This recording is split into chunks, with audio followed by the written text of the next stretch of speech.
ዘመናዊት ኢትዮጵያ እንድትቆም በከፍታ ትንሽ ትልቁ እኩል ነው ለግብር ሲሰጥ ቦታ ለሁሉም የምትመች እንድትሆን ልቃበልታ ከኛው ጋር አብራ ትደግ ሚገባትን አትጣ።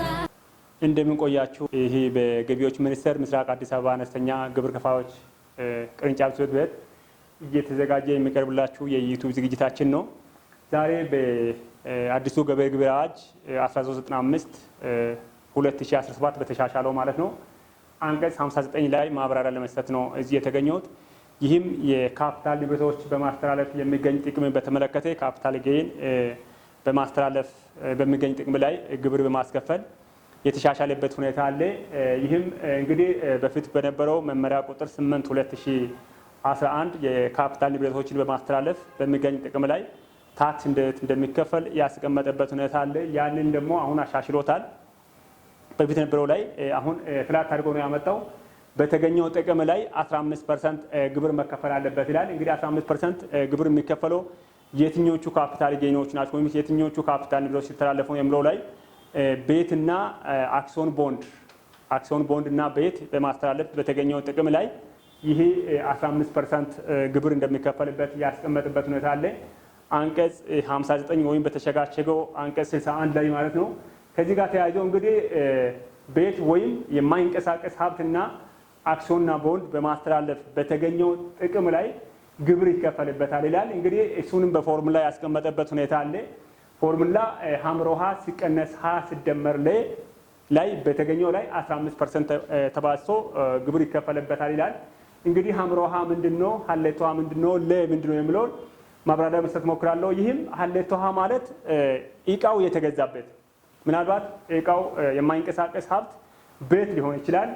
ሁለተኛ ደግሞ አክሲዮንና ቦንድ ሊሆን ይችላል። እነዚህ መጀመሪያ ግዢ የተፈጸመበት ዋጋ ሀሌቶሃ ይባላል። ለ ደግሞ ኢንፍሌሽኑ ነው። ኢንፍሌሽኑ በአዲሱ አዋጅ ላይ 1395/2017 ላይ 30% ብሎ ስላት አስቀምጦታል። እንግዲህ በተገኘው ላይ በተገዛው እቃው በዋጋው ላይ ሲባዛ 30% አድርገን የምናገኘው ውጤት ለ ይባላል። ይሄን ደግሞ ያገኘነውን ከየት እንቀንሳለን? ከሀምሮሃ ቀንሰን የተገኘው ውጤት ላይ 15% ግብር ይከፈልበታል ይላል። ለምሳሌ 2016 ዓመተ ምህረት ላይ የሆነ ቤት ሊሆን ይችላል ወይም አክሲዮንና ቦንድ ሊሆን ይችላል። ግዢ የፈጸምነው 2 ሚሊዮን ቢሆን ግዢ 2 ሚሊዮን 2016 ላይ ነው። ይሄን ሽያጭ 2018 ላይ በሽያጭ ብናስተላልፍ በ3 ሚሊዮን 500 ሺህ ብናስተላልፍ ይሄ በተገኘው ላይ እንደ ታክስ ይከፈላል ነው። እንግዲህ ግዢ ስንገዛ 2 ሚሊዮን ነው ገዛ ነው። በአዋጁ መሰረት 2 ሚሊዮን ሲባዛ 30% እናደርጋለን። 30% ስናደርግ 2 ሚሊዮን ሲባዛ 30%ቱ 600 ሺህ ነው የሚመጣው። ስለዚህ ከዚህ ጋር ተያይዞ ሀሌቷ ምንድነው? 2 ሚሊዮን ነው። 2 ሚሊዮን ነው ሀሌቷ ማለት ዕቃ የተገዛበት። ለ ማለት ምንድነው ደግሞ የ2 ሚሊዮኑ 30% 600 ሺው ለ ነው። ስለዚህ በዚህ መሰረት ሀሌቷ 2 ሚሊዮን ነው። ለ ደግሞ 600 ሺህ ብር ነው የ30%ቱ ማለት ነው።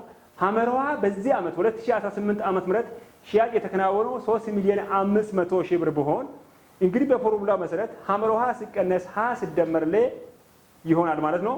ሀመሮሃ 3 ሚሊዮን 500 ሺህ ነው። ሀሌቷ ደግሞ 2 ሚሊዮን ነው። ኢንፍሌሽኑ 600 ሺህ ነው። ስለዚህ 3 ሚሊዮን ሲቀነስ 2 ሚሊዮን ሲደመር 600 ሺህ 2 ሚሊዮን 600 ሺህ 2 ሚሊዮን 600 ሺህ ይሆናል። ስለዚህ ከ3 ሚሊዮን 500 ሺህ ሲቀነስ 2 ሚሊዮን 600 ሺህ እናደርግ ያገኘነው 900 ሺህ ይሆናል። ስለዚህ በተገኘው 900 ሺህ ላይ ነው ግብር የሚከፈለው ማለት ነው። ስለዚህ 900 ሺህ ሲባዛ 15% ስናደርግ 135 ሺህ ብር ግብር እንከፍልበታለን። ስለዚህ በዚህ መሰረት እንግዲህ ቋሚ ንብረት ማለት ቤት ነው። ቤት ለሌላ ሰው ስናስተላልፍ በሽያጭ ስናስተላልፍ ሌላ ደግሞ አክሲዮንና ቦንድ ስናስተላልፍ በተገኘው ጥቅም ኢንፍሌሽኑ ተሰርቶ አሁን በተሸጠው ዋጋ ተቀናንሶ በተገኘው ላይ 15% ግብር እንደሚከፈልበት አስቀምጦታል። ምናልባት በፊት በነበረው መመሪያ ላይ ሁለት በተለያየ ምጣኔ ነበር ሲከፈል ነበረው። አክሲዮንና ቦንድ 30% ይል ነበር። የማይንቀሳቀስ ንብረትን ደግሞ 15% ያደርግ ነበር። አዲሱ ግን ሁለቱንም 15% በተገኘው ጥቅም ላይ 15% ያስቀመጠበት ሁኔታ አለ። ይሄን ማብራሪያ ለመስጠት ነው እዚህ የተገኘሁት። ስለምትሰጡ አስተያየትና ስለምትከታተሉን ከልብ አመሰግናለሁ። ዘመናዊት ኢትዮጵያ እንድትቆም በከፍታ ትንሽ ትልቁ እኩል ነው ለግብር ሲሰጥ ቦታ ለሁሉም የምትመች እንድትሆን